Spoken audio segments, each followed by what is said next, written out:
1 फरवरी 2025 को वित्तीय बजट पेश किया है और उस वित्तीय बजट जो पेश हुआ है उसमें सरकार अनेक तरह का कदम उठाया है और उसी सिलसिले में हमें जानने की कोशिश किया है आज 2 फरवरी 2025 को कि जो बजट पेश हुआ है उसमें मध्यम वर्ग हों या फिर जो दुकानदार हैं, व्यवसायी हैं या छोटे कामगार हैं, मजदूर हैं, इंजीनियर हैं, शिक्षक हैं, व्यवसायी हैं, छात्र हैं, इनका आखिर क्या राय है, क्या ये प्रतिक्रिया देंगे। इसी सिलसिले में हम अभी आपका औरंगाबाद जिले के गो प्रखंड मुख्यालय के ऐतिहासिक जगह शिवाजी पार्क में उपस्थित हैं। यहाँ पर हमारे तमाम वर्ग के लोग उपस्थित हैं जैसा कि आप देख रहे हैं। और यहाँ पर एक सबसे बड़ी बात यह है कि कैंसर या असाध रोग से ग्रसित लगभग 500 व्यक्तियों का इन्होंने इलाज कराने का प्रयास किया है और वह व्यक्ति हैं वेंकटेश शर्मा जो कि गो थाना क्षेत्र के दादर गांव का रहने वाले हैं। इनसे हम जानने का प्रयास करेंगे कि यह बजट जो है कि क्या खास है और इस बजट से क्या आम जनता को फायदा होने वाला है। तो मैं चाहूँगा कि आइए वेंकटेश शर्मा जी, मेरे चैनल में आपका स्वागत है और आप ये बताएं कि इस बजट में क्या खास है और क्यों यह बजट महत्वपूर्ण है।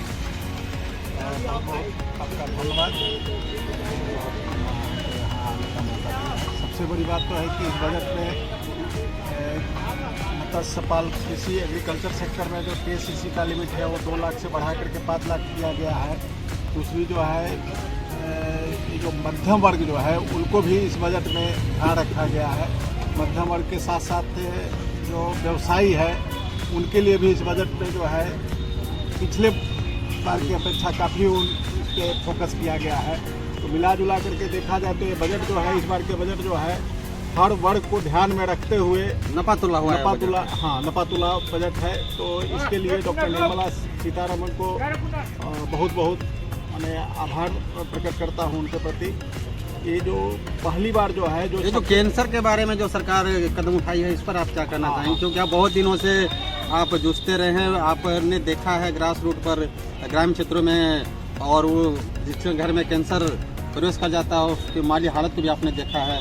तो हमें जानना चाहेंगे कि सरकार ने जो कैंसर पीड़ितों के लिए जो राहत दी है उसके बारे में जानना चाहेंगे। हाँ, ये जो है सबसे बड़ी बात है कि पहली बार जो है कैंसर पीड़ितों के बारे में भी ये सरकार जो है ध्यान रखी है, क्योंकि कैंसर जो है आज काफ़ी तेज़ी में फैल रहा है। खास करके ग्रामीण इलाका में हम देख रहे हैं कि हर गांव में एक कैंसर पेशेंट आ रहे हैं। जो ये जो है छोटा से लेकर के 1 साल के बच्चा, मतलब 6 माह के बच्चा से लेकर के वृद्ध तक के कोई भी ऐसा वर्ग नहीं है जो है कैंसर रोग से अछूता है। हर उम्र के लोग, हर जाति के लोग, हर धर्म के लोग इससे जो है आज इसके चपेट में आ रहे हैं। और इसमें सबसे बड़ी विडंबना क्या है कि जिस घर में कैंसर होता है वो व्यक्ति के साथ साथ पूरा परिवार एकदम टूट जाता है, क्योंकि उसके लिए लंबा इसका इलाज चलता है और लोकल स्तर पे कोई हॉस्पिटल का प्रबंध नहीं है। लेकिन ये जो सरकार है पहली बार जो है 200 पहले वर्ष जो है 200 कैंसर डे केयर सेंटर खोलने का प्रावधान पूरे देश में। अब अगले 3 वर्ष में हर एक जिला मुख्यालय पे एक कैंसर डे केयर सेंटर खोलने का मैंने प्रस्ताव रखा गया है इसमें। इससे क्या होगा कि जो कैंसर पेशेंट है उनको पहला स्टेज में पता चल सकता है कि भाई हमको कैंसर है कि ना है। अभी क्या होता है कि कैंसर होने के बाद जब पता चलता है तो वो 3rd या 4th स्टेज में चले जाते हैं, उसके बाद वो बेचारे बच नहीं पाते हैं। थोड़ा सा वेंकटेश जी, हम ये जानना चाहेंगे आपसे कि कितने कैंसर पीड़ितों से आप रूबरू हुए होंगे और कितने लोगों को आपने मदद दिलवाया होगा? अभी तक के हम जो है लगभग 500 से अधिक कैंसर पेशेंट को मदद दिला चुके हैं। उसमें जो है हर एक जिला के हैं, औरंगाबाद हो गया, गया हो गया, जहानाबाद हो गया, झारखंड में भी बहुत सारे पेशेंट हैं, आरा के भी कुछ बच्चे आए थे। तो हर एक जिला के ऐसा देखते हैं कि 5-6 जिला के कैंसर पेशेंट के अभी तक जो है हम इलाज करवा चुके हैं। उनके लिए पैसा के प्रबंध, उनके लिए जब एम्स जाते हैं तो ब्लड की व्यवस्था करना, हर प्रकार की व्यवस्था, क्योंकि वो काफ़ी गरीब पेशेंट होते हैं, उनके पास खाने का भी पैसा नहीं है। वैसे पेशेंट को वहाँ जब भेजते हैं तो बहुत तरह की कठिनाई भी हमको झेलना पड़ता है। तो सरकार जो अभी जिला स्तर पे जो प्रारंभ किया है, इससे ग्रामीण स्तर के गरीब लोगों को बहुत सुविधा होने जा रहा है। मेरा एक सरकार से ये भी आग्रह रहेगा कि भविष्य में जो बजट बने उसमें कैंसर पेशेंट को पेंशन की ही व्यवस्था किया जाए, ताकि कैंसर का जो इलाज जब लंबा चलता है तो परिवार के कैंसर पेशेंट बोझ न बने। इसके लिए सरकार को चाहिए कि कुछ मासिक पेंशन की व्यवस्था करे। जी मैं मनकड़े जी, मैं आपसे यह जानने की कोशिश करूँगा कि आपने कई बार बोला था कि हम राज्यपाल महोदय को, महामहिम राज्यपाल जी को या केंद्रीय मंत्री को मैंने कैंसर अस्पताल खोलने के बारे में मैंने आवेदन दिया था। तो मुझे विश्वास है कि जो पेंशन की बातें कर रहे हैं, मैं समझता हूँ कि आने वाले वक्तों में पेंशन की सुविधा हो सकती है। तो हमें जानना चाहेंगे कि आप कितने सालों से लगे हुए थे कि कैंसर पीड़ितों के लिए सरकारी स्तर पर उन्हें बड़ी राहत दी जाए। हाँ, मैं पिछले 15-16 सालों से इसमें जो है लगा हुआ था, और इसके लिए मैं बिहार के राज्यपाल महोदय या केंद्रीय बिहार के जो हेल्थ मिनिस्टर हैं मंगल पांडे जी, उनसे, फिर जो है सुनील देवधर जी हुए बीजेपी के केंद्रीय सचिव, उनके पास भी लेकर गए थे कि आप मोदी जी तक के इस मैटर को पहुंचाइए। फिर ये अभी शंभवी चौधरी है, उनसे भी मैं बोला था, तो उन्होंने अभी लोकसभा में इस मुद्दा को उठाई भी थी। भाई कैंसर जो है ग्रामीण स्तर में जो है कैंसर जो है काफ़ी विकराल रूप लेते जा रहा है, और उसके लिए ग्रामीण स्तर पे व्यवस्था होनी चाहिए। उन्होंने इसको खूबी जो है जोरदार ढंग से लोकसभा में इस साल उठाई भी थी। चलिए, बहुत बहुत धन्यवाद। तो ये थे हमारे समाज सेवी वेंकटेश शर्मा जी, इन्होंने अपना बेबाकी से राय रखा है, इसके लिए बहुत बहुत धन्यवाद। हम जानने की कोशिश करेंगे, हमारे बीच उपस्थित हैं शिक्षक रंजित। मैं जानना चाहूँगा कि बजट पेश हुआ है, इस पर अपनी प्रतिक्रिया दें। जो बजट इस बार सीतारमण जी के द्वारा पेश किया गया है बहुत ही सराहनीय है। हमने देखा कि सभी बिंदुओं को उन्होंने रखा है, शिक्षा, स्वास्थ्य, किसान, व्यवसाय, और यहाँ तक कि अधिकतम आय 12 लाख तक बिना टैक्स के इन्होंने इस बार बजट को पेश किया है सदन में, जो सराहनीय है। और क्या सरकार से उम्मीदें हैं आपकी?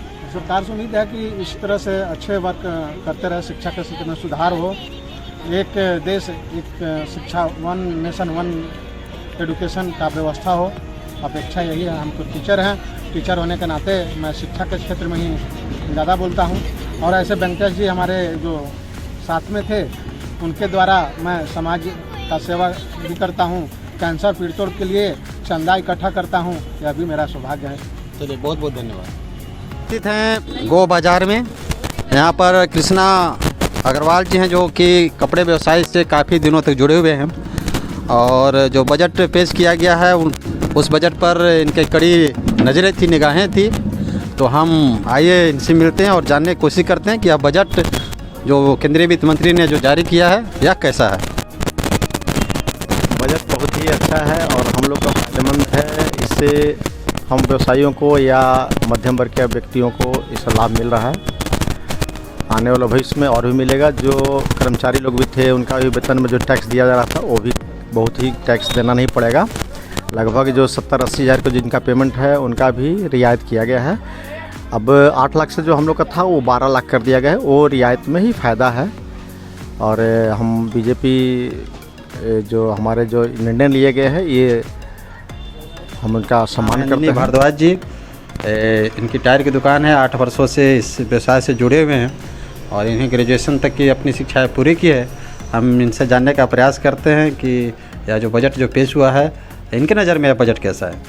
सर, मेरे नज़र से बजट को देखा जाए तो ये टोटल सर्विस क्लास का बजट है, जिसमें जो लोग सर्विस कर रहे हैं, जिनकी आय 12 लाख से अधिक है, उन्हें टैक्स, कुछ एयरपोर्ट जो पहले से काम लगा हुआ है बिहार में, उसको भी ये इसी बजट में उपलब्धि के तौर पे जोड़ रहे हैं। तो बिहार के लिए तो सर कुछ खास मिला नहीं। लेकिन बिहार के लिए बहुत खास कहा जा रहा है कि चुनाव को ध्यान में रखते हुए बिहार को बहुत कुछ दिया गया है, और आप कह रहे हैं कुछ नहीं। नहीं सर, बिहार के लिए तो कुछ नहीं मिला। बिहार के लिए तो ये बजट मध्यम वर्गीय के लिए कह सकते हैं कि ये सर्विस क्लास का बजट रहा, सर्विस क्लास के लिए बजट रहा। ये मध्यम वर्गीय और ना किसान के लिए कुछ नहीं मिल पाया। चलिए, बहुत बहुत धन्यवाद। एक कपड़े दुकान पे आए हैं, यहाँ पर ऋषु कुमार जी हैं, युवा हैं और एक स्टूडेंट भी हैं। इनके पिताजी पिंटू जी काफ़ी दिनों से इस व्यवसाय में जुड़े हुए रहे, ये भी हैं, और आज एक काउंटर संभाल रहे हैं।